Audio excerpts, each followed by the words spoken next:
오늘은 파수꾼이 아침을 기다림보다 더라는 제목으로 말씀 묵상하겠습니다.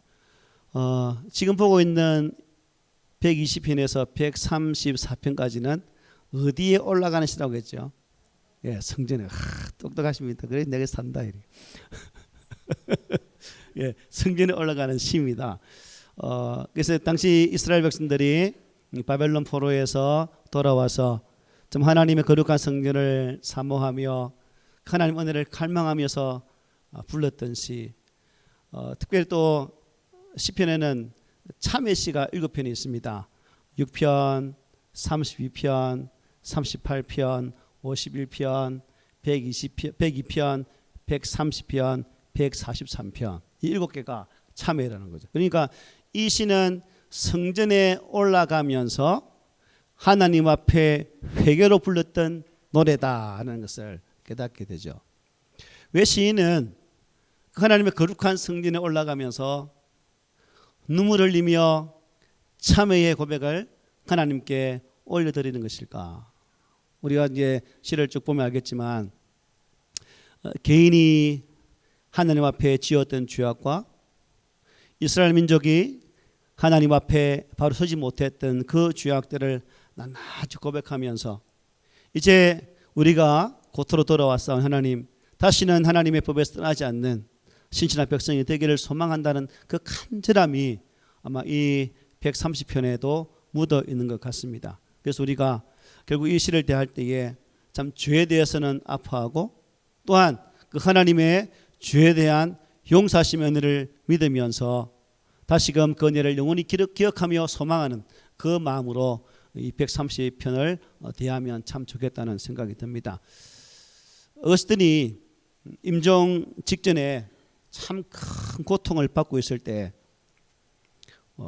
그는 이 130편을 특별히 4절을 자기 침상 머리맡에 써서 붙여 두었다고 합니다. 그래서 그 말씀을 읽을 때마다 지금 임종의 죽음의 고통이 다가오지만 그는 이 말씀을 통해서 힘을 얻었다는 그러한 말씀이 있습니다.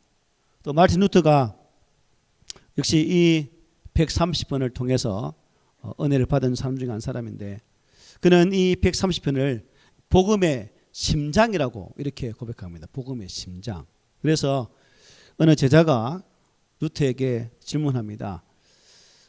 어떤 것이 가장 바울적인 시입니까? 라는 질문을 했을 때 제가 아까 참회시 불러줬잖아요.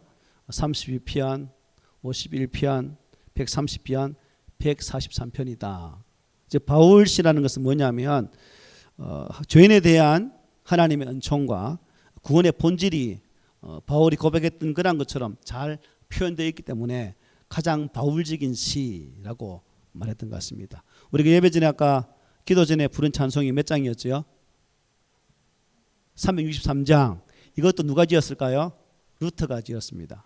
오늘 본문을 가지고 찬송을 만든 거죠. 내가 깊은 곳에서. 우리 가사하고 똑같아요. 1절에 보면 내가 깊은 곳에서 죽게 보리. 그죠? 똑같죠? 네, 똑같이 루터가 이 시를 지었다고 합니다. 그래서 우리 기독교 역사를 보면 요한 웨슬레도 그렇고 많은 믿음의 선배들이 이 130편에서 영감을 얻게 되어지고 또 영적인 감화를 받아서 하나님의 은혜에 대한 또 구원의 본질과 용서하시는 하나님의 크신 사랑에 대한 그 확신을 가지고 있었던 것이 바로 이 130편이라는 사실을 우리에게 잘 증거하는 것을 보게 됩니다. 우리가 살다 보면 많이 기다린다고 했잖아요. 그죠? 그 기다림이 결국 쉽지가 않습니다. 힘이 겹습니다. 많이 힘겨워서 많이 어려워할 때도 있습니다. 또 인간관계라는 것이 또 오해가 생기기 마련이죠. 그래서 그 오해가 풀리기까지 또 기다리는 그러한 순간들이 많습니다. 또 지은 죄를 용서받기 위해서 또 하나님의 속죄 은혜를 기다리는 그 기다림 또한 우리 삶 가운데 있을 수 있다는 거죠. 그리고 하나님 앞에서 큰 죄를 지어서 정말 그 큰 죄가 내 삶 속에 좀 독침처럼 큰 아픔을 주는 그 상황 속에서도 하나님께서 나의 이 죄를 언제 용서하실까라는 그 사후하신 은혜를 기다리는 그 기다림도 우리 삶 가운데 있을 수 있다는 거죠. 그래서 오늘 본문은 그런 경험을 정말 시인이 청나라하게 표현하면서 이 시를 대하는 사람들 또한 이 시인이 보여주는 그 모습대로 하나님 앞에 부르짖고 또 하나님 앞에 확신하면서 나아가는 그 모습을 소망하여 주고 있다는 거예요. 그래서 우리도 오늘 이 1030판에 들어가서 우리도 이와 똑같이 우리 삶의 자리에서 하나님에 대해서 부르짖고 확신하고 또 은혜 보좌 앞에 나아가는 그런 고백들이 있기를 소망해 봅니다.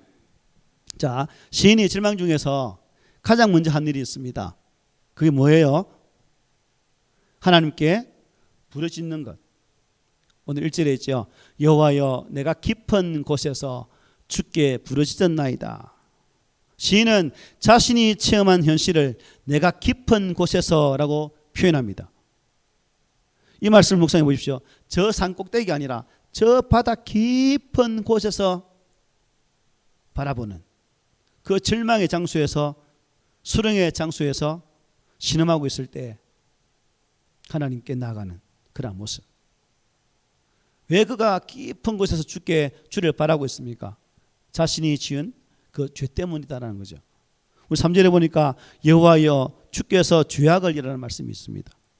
죄악은 여러분, 죄라는 것은 똑바른 것을 굽게 만드는 거죠. 하나님 앞에 온전히 나가야 되는 우리의 삶의 걸음이 굽어져서 하나님께 나가지 못할 때가 있고, 주의를 복되게 지켜야 될 우리의 삶의 모습이지만 또한 그것이 굽어져서 주의를 온전히 지키지 못하는 그러한 경우도 있고, 또 성도들 관계 속에서 하나님의 사랑으로 온전히 나가는 것이 하나님의 뜻이지만 그것이 굽어져서 오해하고 시기하고 질투하고 원망하는 그러한 모습들이 우리의 삶 가운데에 많이 있다는 것입니다. 시인은 자신이 지은 죄 때문에 그것을 표현하기를 깊은 절망의 수렁 속에 빠져서 고통을 받고 있다고 말을 하죠. 그래서 그는 하나님 앞에 자신의 잘못을 솔직히 인정하면서 지금 부르짖고 있는 거예요. 하나님, 이것은 제 죄 때문입니다. 하나님, 이 절망과 고통 가운데서 제가 제 잘못을 고백합니다. 제가 잘못했습니다. 저 죄를 용서해 주십시오 라는 고백으로 지금 하나님의 은혜 보좌 앞에 나아간다는 거죠. 그리고 2절에 보니 이렇게 말합니다. 주여 내 소리를 들으시며 나의 부르짖는 소리에 귀를 기울이소서라고 말합니다. 그의 부르짖음. 1, 2절은 이렇게 시인이 하나님 앞에 나아가는 모습을 우리에게 기록해서 보여주고 있습니다. 그래서 우리 모두는 죄는 짓지요. 죄 안 짓는 사람 어디 있습니까? 그리고 때때로 넘어지기도 합니다.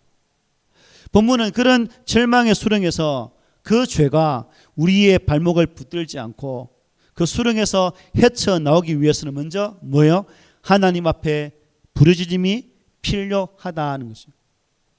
부르짖음이 뭐예요? 기도입니다. 이거 성경의 특권이죠. 하나님께서 택한 우리에게 주신 특권, 마음껏 사용하라고 주신 것인데 우리는 이 특권을 잘 활용하지 못할 때가 참 많습니다. 하나님께 나아가는 자가 여러분 하나님의 은총을 받게 되는 거예요. 믿습니까? 그죠? 나아가는 자가 맞는 거예요. 이 확신이 우리에게 필요해요. 그래서 여기서 이 하나님께 나아가는 자가 하나님의 은혜를 받는다는 이 확신이 있어야 부르짖는 거죠. 또 아버지 앞에 나아가서 외칠 수 있는 거죠. 여러분, 저도 장부를 기록한 적이 있는데 하나님께는 우리의 죄를 기록하고 있는 그 장부가 있을까요, 없을까요?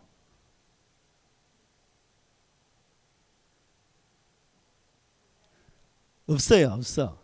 왜냐하면 회개하면 용서해 줘야 되잖아요. 그러니까 기록해서 야 임마 김효성, 아이고 니 어떡할래?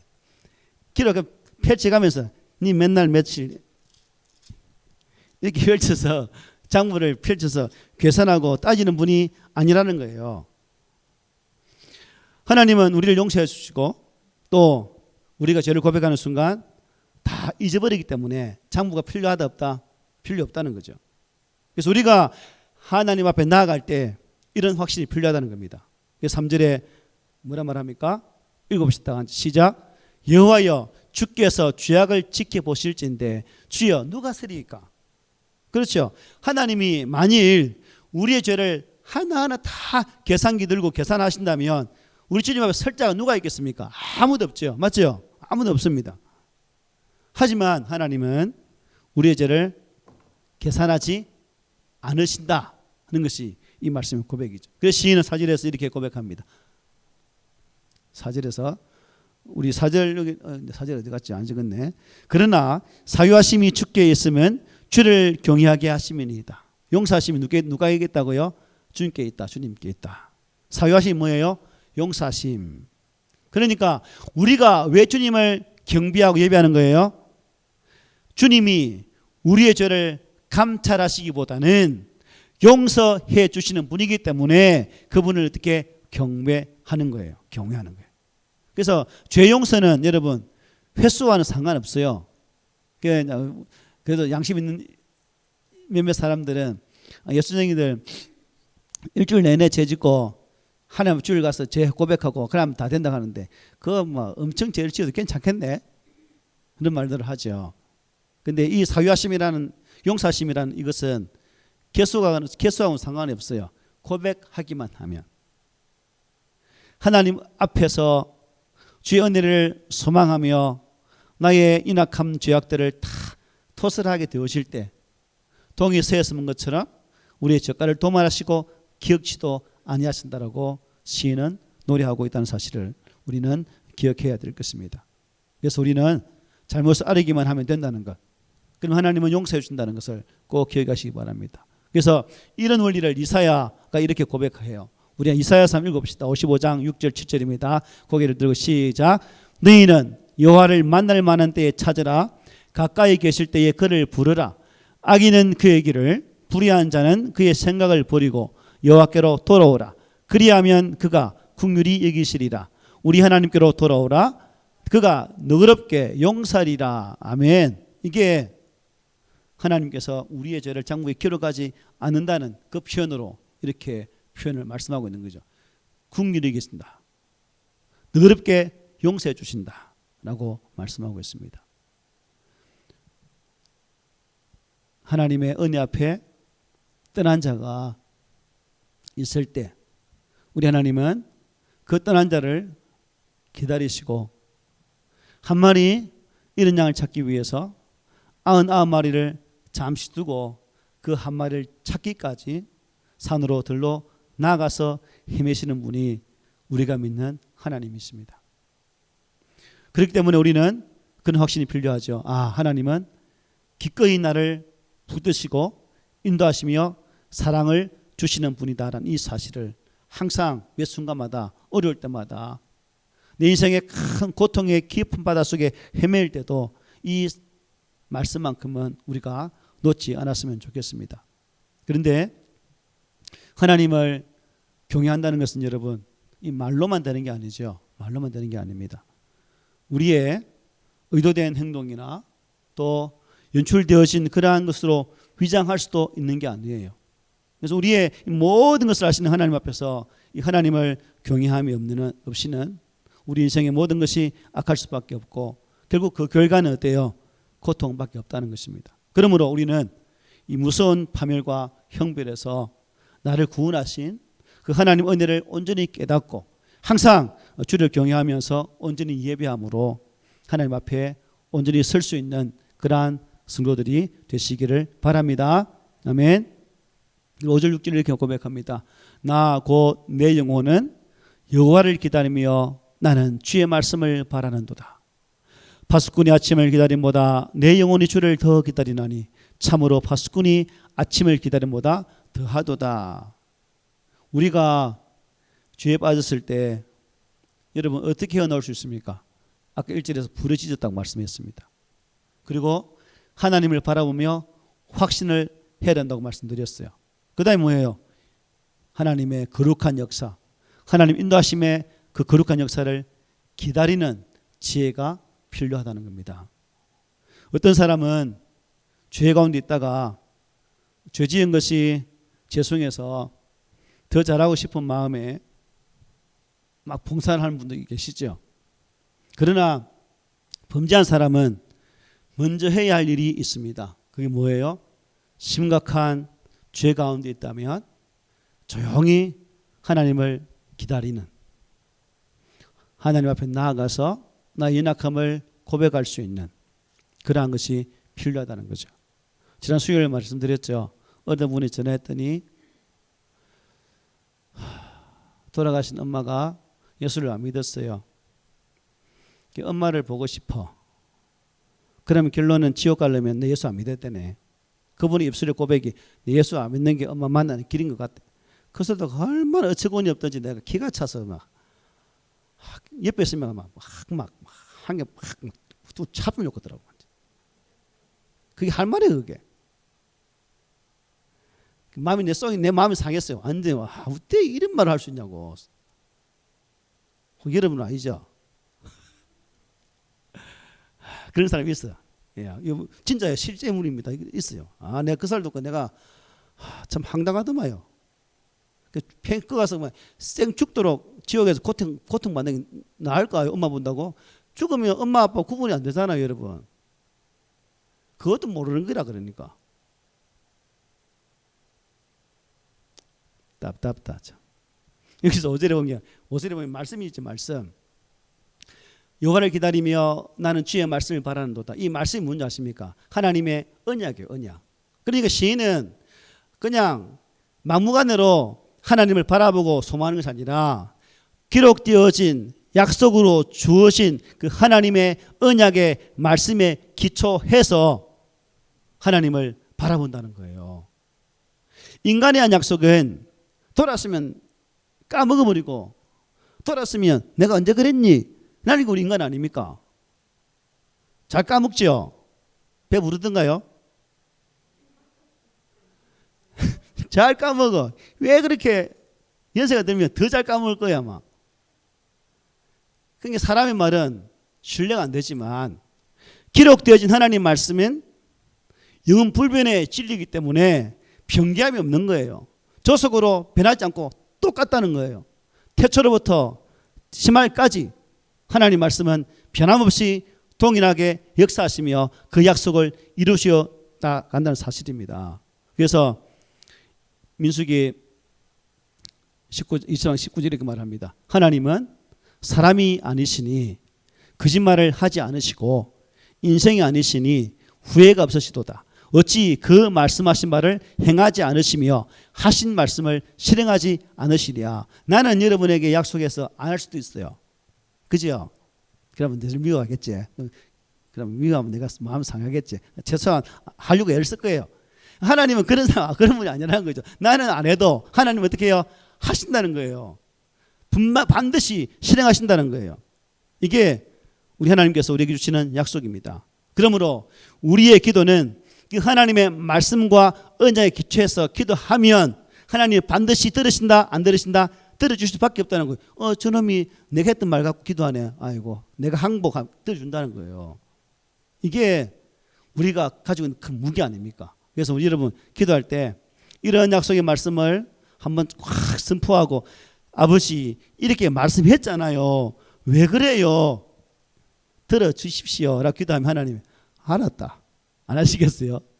당신 하신 말씀인데. 그래서 이러한 말씀에 대한 확신 이것이 있었고 또 그것을 통해서 매 순간 하나님 은혜 보좌 앞에 나아가서 그 복을 받는 자가 된 것이 바로 이 시인의 삶이었다는 거예요. 그래서 여러분 그런데 이게 기도하면 빨리빨리 응답되면 얼마나 좋아요. 그죠? 그런데 기다림이 문제라는 거지. 그래서 오늘 본문의 6절에 뭐예요? 파수꾼이 아침을 기다림보다. 산에 가서 철책선에 근무 쓰면서 밤새도록 왜 그 보초를 씁니까? 밤사이에 그 캄캄한 어둠을 타서 적이 쳐들어올까 봐 시키는 거 아닙니까? 그런데 그 캄캄한 밤에 적군이 몰래 들어올까 지금 노심초사하면서 지키던 그 병사가 아침이 되면 어떻게 해요? 그 힘듦에서 해방되잖아요. 이 병사의 기다림보다 우리의 기다림이 더하다는 거예요. 시간 지나면 아침 밝아요. 그런데 하나님에 대한 그 기다림은 더 길 수도 있다는 것이 시인의 고백입니다. 여러분, 하나님 좀 기다려 보셨습니까? 오늘 오신 분들은 아마 좀 기다린 분들인 것 같아. 예배 안 오는 사람은 안 기다리거든. 맞죠? 기다린다는 것이 그냥 아이고, 이분 집에 문제 있는데 이분 일주일 기도해보고 막 안 하면 막 치 아프지 막. 하다가 일주일 하고 안 오거든, 안 되거든. 에이, 치 아프자. 이런 경우가 있다는 거예요. 그래서 우리는 그래서는 안 된다. 전에 말씀드렸죠. 하나님의 응답은 기다리는 것도 응답이라는 거. 응답 안 주는 것도 응답이라는 거. 이게 우리 가운데 있어야 된다는 거예요. 그래서 우리가 더디 응답될지라도 끝까지 포기하지 않고 파수꾼이 아침을 기다림보다 더 기다리는 마음으로 하나님의 은혜를 간절히 구할 수 있는 그런 믿음을 가지길 바랍니다. 그 7절에 보십시오. 이스라엘아 여호와를 바랄지어다.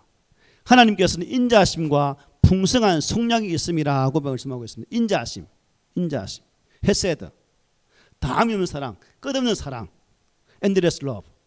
하나님 사랑은 죽어도 또 넘치는 사랑이에요. 그다음에 풍성한 속량, 구속하지 못할 죄가 있다 없다? 없다는 거죠. 하나님 앞에 우리 죄를 고백하면 하나님의 사유하심의 은혜를 받지 못할 죄가 없다라고 그래서 고백하기를 풍성한 속량이라고 고백하고 있습니다. 말하자면 하나님 앞에는 어떠한 죄인이 쓴다 할지라도 그 죄인이 하나님 은혜를 받을 수 있다는 거예요. 누가복음 우리 잘 아는 15장에 무슨 비유 나옵니까? 탕자의 비유 나오잖아요. 탕자의 비유. 상속받을 유산 다 챙겨서 먼 타국으로 가서 허랑방탕하게 다 써버리고 참 돼지 마구간에서 돼지를 치며 먹을 게 없어서 그냥 쥐업 열매도 개우 먹는, 그것도 제대로 먹지 못하는 그 상황 속에서 이 탕자의 머릿속에 뿅 떠오르는 사람은 누굽니까? 아버지. 다른 사람은 아무 생각, 아버지만 생각나는 거예요. 아, 내 아버지는 내가 돌아가면 아마 나를 말아주실 거야. 내 아버지 집에는 먹을 것이 있고 풍족해. 그래, 아버지 집으로 가는 거야 하고 가잖아요. 그 아버지가 이 아들의 소망처럼 말아주지 않습니까? 신발을 신겨주고 옷을 입혀주고 가락지를 끼워서 큰 잔치를 열어 죽었다가 된 죽음 바 되어진 내 아들이 돌아왔다라고. 이 아이는 종이 아니고 내 아들이라고 잔치를 통해서 선포하지 않습니까? 이게 하나님의 사랑이라는 거예요. 그래서 우리가 이러한 아버지의 사랑을 기억하는 성도라면 그 하나님의 은혜 보좌 앞을 항상 나가기 위해서 부단히 영적 그 싸움들을 감당해야 되지 않겠습니까? 한번 해보고 포기하는 것이 아니라 나의 지친 영혼을 꼭 안아주신 하나님 사랑을 기억하면서 무릎이 깨질지라도 맞박이 깨질지라도 그 하나님 은혜가 기다리신다면 그 길로 향해 나아갈 수 있는 그러한 믿음이 우리에게 필요하다는 거예요. 끝으로 우리 8절 다음 길 읽어볼까요? 시작. 그가 이스라엘을 그의 모든 죄악에서 속량하시리로다. 아멘.